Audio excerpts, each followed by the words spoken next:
ಧರೆಯಾಳುವ ದೊರೆಯಾದರೂ ಒಂದು ದಿನ ತಾಯಿಗೊಬ್ಬ ಮುದ್ದಾದ ಮಗನೇ. ಧರೆಯಾಳುವ ದೊರೆಯಾದರೂ ಒಂದು ದಿನ ತಾಯಿಗೊಬ್ಬ ಮುದ್ದಿನ ಮಗನೇ. ತೊದಲು ನುಡಿಯಿಂದ ಪ್ರಾರಂಭವಾಗಿ ಅಕ್ಷರವನ್ನು ಕಲಿಸಿದವಳವಳು, ಪ್ರಕೃತಿಯನ್ನು ತೋರಿದವಳವಳು, ಸಂಬಂಧಗಳ ಕಲ್ಪಿಸಿದವಳವಳು ತಾಯಿ ತಾನೆ. ಮಾವ ಅನ್ನಪ್ಪ, ಅತ್ತೆ ಅನ್ನಪ್ಪ, ಅತ್ತೆನ್ ಬಿಡೋ, ಚಿಕ್ಕವ ಅನ್ನಪ್ಪ, ದೊಡ್ಡವ ಅನ್ನಪ್ಪ ಅಂತಾಳೆ. ಕಡೆವರೆಗೂ ತನ್ನ ಮಕ್ಕಳಿಗೋಸ್ಕರ ತನ್ನ ಪ್ರಾಣ ತ್ಯಾಗ ಮಾಡಲಿಕ್ಕೆ ಸಿದ್ಧವಾಗ್ತಾಳೆ. ನೆನ್ನೆ ಒಂದು ಬೋಟು ಮುಳ್ಕೊಂಬಿಟ್ಟದು ಮಧ್ಯಪ್ರದೇಶದ ಜಬಲ್ಪುರ ಅಂತೇಳಿ. ಅಲ್ಲೊಂದು ತಾಯಿ ಮಗು ಶವ ಸಿಕ್ಕಿದೆ, ಅವ್ರು ಹುಡುಕಿದ್ರು. ಕಡೆಗೂ ಆ ತಾಯಿ ಮಗು ಬಿಟ್ಟೇ ಇಲ್ಲ, ಅದು ಅಪ್ಕೊಂಡೆ ಪ್ರಾಣ ಬಿಟ್ಟವಳು. ಅವಳು ತಾನು ಮೇಲ್ಮುಖವಾಗಿ ಮಲಗಿ ಎದೆ ಮೇಲೆ ಮಗು ಮಲಗಿಸ್ಕೊಂಡು ಆ ಮಗುನಾರು ಉಳಿಸ್ಬಿಡುವ ಅನ್ನೋ ಪ್ರಯತ್ನನ ಆ ತಾಯಿ ಪಟ್ಟವಳು. ಅದನ್ನು ಮಾತೃದಯ ಅಂತ ಕರೀತಾರೆ. ಎಲ್ಲಿಂದ ಎಲ್ಲಿ ತನಕನಾದರೂ ಹೋಗ್ಲಿ, ನನ್ನ ಮಕ್ಕಳು ಚೆನ್ನಾಗಿರಲಿ, ಅವ್ರು ಚೆನ್ನಾಗಿರ್ಬೇಕು ಅನ್ನುವಂಥ ಉತ್ಕುಟವಾದ ಭಾವ ಆ ಮಾತೃದೇಹಕ್ಕೆ. ಅಲ್ಲೊಬ್ರು ಇರ್ಬೋದು. ಯಾರು ಕೆಲವರು ಹೇಳ್ತಾರೆ, ಕಾಮೆಂಟ್ ಹಾಕ್ತಾರೆ, ನಮ್ಮ ತಾಯಿ ಸರಿ ಇಲ್ಲ ಅಂತ. ಸರಿ ಇಲ್ಲ ಬರುವುದಿಲ್ಲ, ಅಲ್ಲಿಗೆ ನಿಮಗೆ ತಕ್ಕಂಗೆ ಆ ತಾಯಿ ಬದುಕ್ತಿಲ್ಲ ಅಂತ ಅರ್ಥ ಮಾಡ್ಕೋಬೇಕು. ನೀವೇನಂತೀರಿ ಅಂದರೆ, ನೀನು ಅಕ್ಕ ತಂಗಿರಿಗೆಲ್ಲ ಸಹಾಯ ಮಾಡಿ ಸಾಕು, ನಮಗೆ ಕೊಡು ಎಲ್ಲನೇ ಅಂತೀರಿ. ಅಥವಾ ಯಾರ ನೊಂದಿರೋ ಮಗುಗೆ ನೋಡಿ, ನಮ್ಮದೇ ತೋಟ ನಾವೇನಿಟ್ಟರು ಮರಗಳು ಫಲ ಎಲ್ಲ ನೆಟ್ಟಿದ್ದೀವಿ. ಒಂದು ಮರ ಸ್ವಲ್ಪ ಯಾಕೋ ವೀಕ್ ಆಗ್ಬಿಟ್ಟದೆ, ಅದು ಸರಿಯಾಗಿ ಬೆಳೀತಿಲ್ಲ, ಕುಂಠಿತ ಆಗದೆ. ಅದಕ್ಕೇನು ಮಾಡ್ತೀವಿ, ಈ ಮಿಕ್ಕದ ಮರಕ್ಕಿಂತ ಸ್ವಲ್ಪ ಗೊಬ್ಬರ ಜಾಸ್ತಿ ಹಾಕ್ತೀವಿ.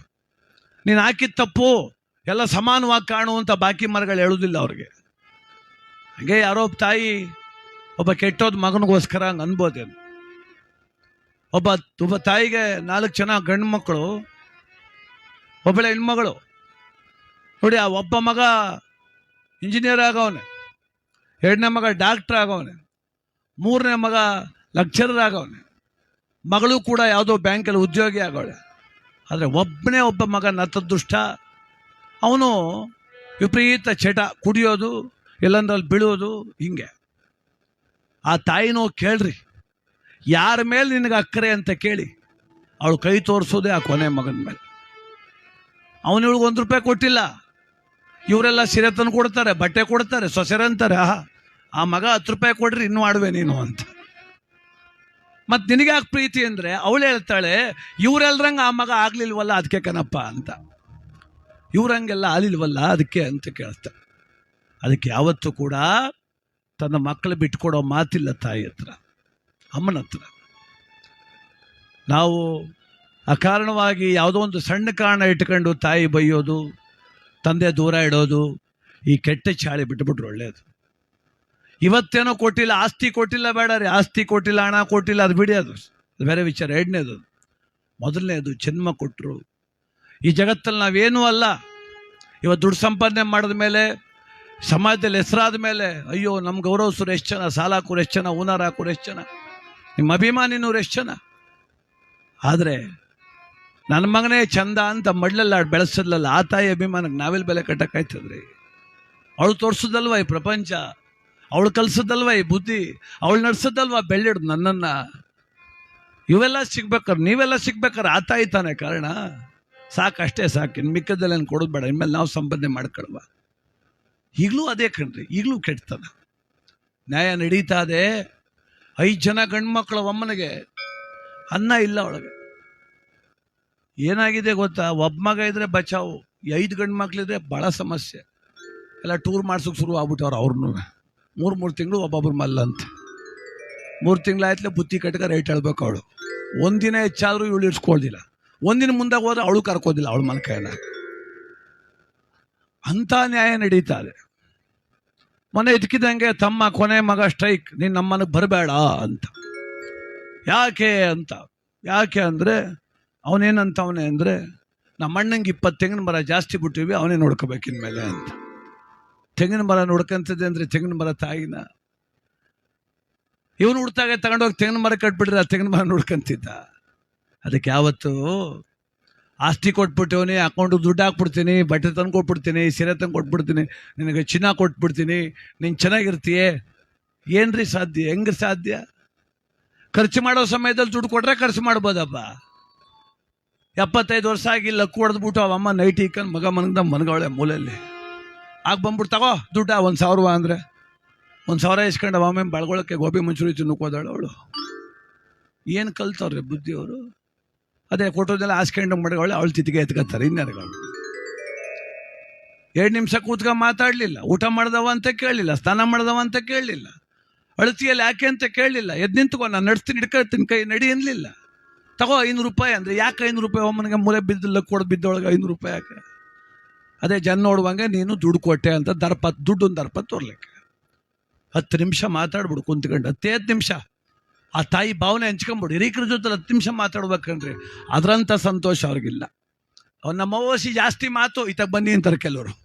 ಆಡ್ತಾರೆ ಹೋಗೋ ಮರೆ ಕೇಳಿಸ್ಕೋಬೋದೇನು ದೊಡ್ಡ ವಿಚಾರ ಅಲ್ಲ. ಅದು ಕೇಳಿಸ್ಕೊಳುವ ಹಿರಿಯರ ಮಾತಿಗೆ ಬೆಲೆ ಕೊಟ್ಬಿಟ್ರೆ ಸಾಕು ತಾಯಿ. ಅದಕ್ಕೆ ಎಚ್ಚರವಾಗಿರೋಣ. ಜೀವನದಲ್ಲಿ ಇವತ್ತು ಗಂಗಮ್ಮ ಈ ಗ್ರಾಮದ ಮಣ್ಣಿನ ಋಣವನ್ನು ಮುಗಿಸಿ ಆ ತಾಯಿ ಸ್ವರ್ಗದೆಡೆಗೆ ಸಾಕ್ತಾ ಇದ್ದಾರೆ. ಅಮ್ಮನಿಗೆ ನಮ್ಮೆಲ್ಲರ ಅಶ್ರುತರ್ಪಣ ಸಲ್ಲಿಕೆ ಆಗ್ತಾ ಇದೆ. ತಾವೆಲ್ಲ ಕೂಡ ಅಪಾರ ಸಂಖ್ಯೆಯಲ್ಲಿ ಬಂದು ಆ ತಾಯಿಗೆ ತಮ್ಮೆಲ್ಲರ ಗೌರವವನ್ನು ಅರ್ಪಣೆ ಮಾಡ್ತಾ ಇದ್ದೀರಿ. ಅವ್ವ ನಿನ್ನ ಋಣವ ಹೆಂಗೆ ಕಳೆಯಲಿ? ಗಂಗವ್ವ ನಿನ್ನ ಋಣವ ಹೆಂಗೆ ಕಳೆಯೋದು? ಭಾಳ ನೆಮ್ಮದಿಯಾಗಿದ್ರು ಬಿಡ್ರಿ ಅವ್ರು. ಯಾರೋ ಗಂಗಮ್ಮ ಭಾಳ ನೆಮ್ಮದಿಯಾಗಿದ್ರು.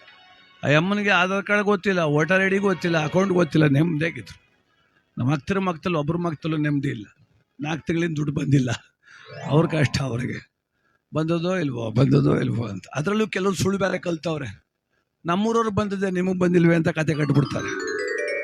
ಆಗ ನೋಡಬೇಕು ವಿಲ ಒದ್ದಾಡಿ ಬೆಳಗಾನ ಅವ್ರವ್ರಿಗೆ ಉಳಿಗೆರವ್ರಿಗೆ ಬತ್ತಂತೆ, ನಮ್ಮೂರಿಗೆ ಯಾಕೆ ಬಂದಿಲ್ಲ ಅಂತೀವ್ರು. ಎಲ್ಲ ಊರವ್ರಿಗೂ ಬಂದಿಲ್ಲ, ಬರ್ತದೆ. ಎಲ್ಲ ತೀರ್ಮಾನ ಆಗೋದ್ಮೇಲೆ ನಾವು ಕುಂತ್ಕೊಂಡ್ರೆ ಆನಂದ ಕುಳಿತುಕೊಳ್ಳಿ. ಒಳ್ಳೇದಾಗಲಿ, ಶುಭವಾಗಲಿ. ಗಂಗಮ್ಮನ ಆಶೀರ್ವಾದ ಇರಲಿ. ತಾಯಿಂದಳು ಅವ್ವ ನಿನ್ನ ಋಣವ ಹೆಂಗೆ ಕಳೆಯಲೇ? ಗಂಗವ್ವ ನಿನ್ನ ಪ್ರೀತಿಯ ಹೆಂಗೆ ಮರೆಯಲಿ? ಅವ್ವ ನಿನ್ನ ಋಣವ ಹೆಂಗೆ ಕಳೆಯಲಿ? ಗಂಗವ್ವ ನಿನ್ನ ಪ್ರೀತಿಯ ಹೆಂಗೆ ಮರೆಯಲಿ? ಬಡತಾನ ಸಿರಿತಾನ ಏನಿದ್ದರೂ ಕುಗ್ಗದೆ ಸಾಕಿದೆಯವ್ವ.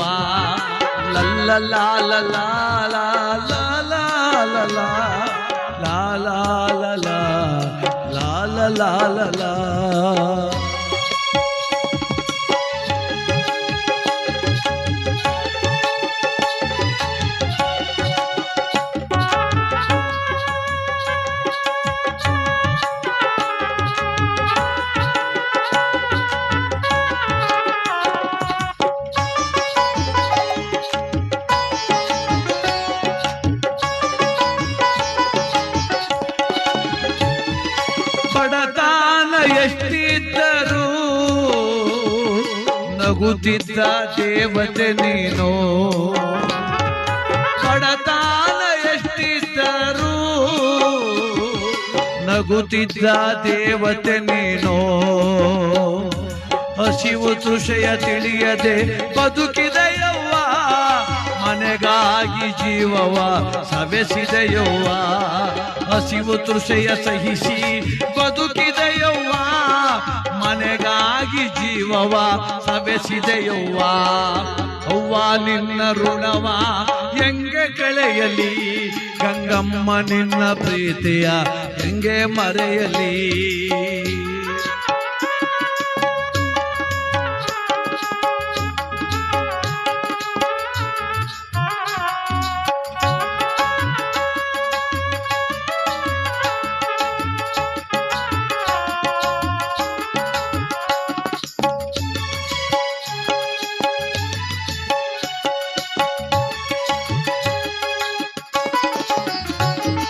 ಹೊಸ ಬಟ್ಟೆ ನಮಗುಡಿಸಿ ಸಂತೋಷ ಪಟ್ಟೆ, ಹೊರಕು ಸೀರೆಯಲ್ಲೇ ಜೀವ ಕಳೆದು ಬಿಟ್ಟೆ.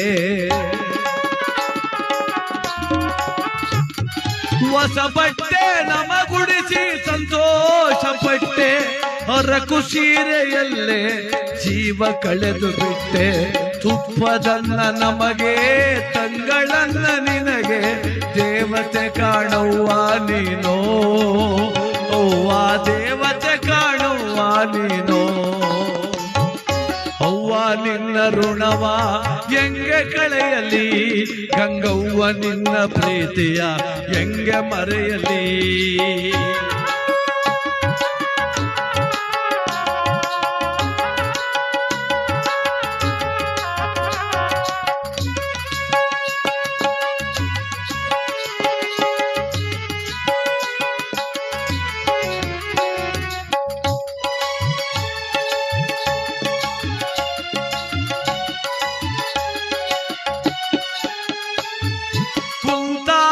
ನಿಂತಾರೆ ಮಕ್ಕಳದೇ ಧ್ಯಾನ, ಅವ್ವ ಗಂಗವ್ವ ನಿನಗೆ. ಕುಂತಾರೆ ನಿಂತಾರೆ ಮಕ್ಕಳದೇ ಧ್ಯಾನ, ಅವ್ವ ಗಂಗವ್ವ ನಿನಗೆ. ಇಂದು ಮಣ್ಣಿನ ಮಡಿಲಲ್ಲಿ ಮಲಗಿರುವೆ ಮರೆಯಾಲಿ ಗಂಗವ್ವ ನಿನ್ನ. ಅವ್ವ ನಿನ್ನ ಋಣವ ಹೆಂಗೆ ಕಳೆಯಲಿ, ಗಂಗವ್ವ ನಿನ್ನ ಪ್ರೀತಿಯ ಹೆಂಗೆ ಮರೆಯಲಿ. ಅವ್ವ ನಿನ್ನ ಋಣವ ಹೆಂಗೆ ಕಳೆಯಲಿ, ಗಂಗವ್ವ ನಿನ್ನ ಪ್ರೀತಿಯ ಹೆಂಗವ್ವ ಮರೆಯಲಿ.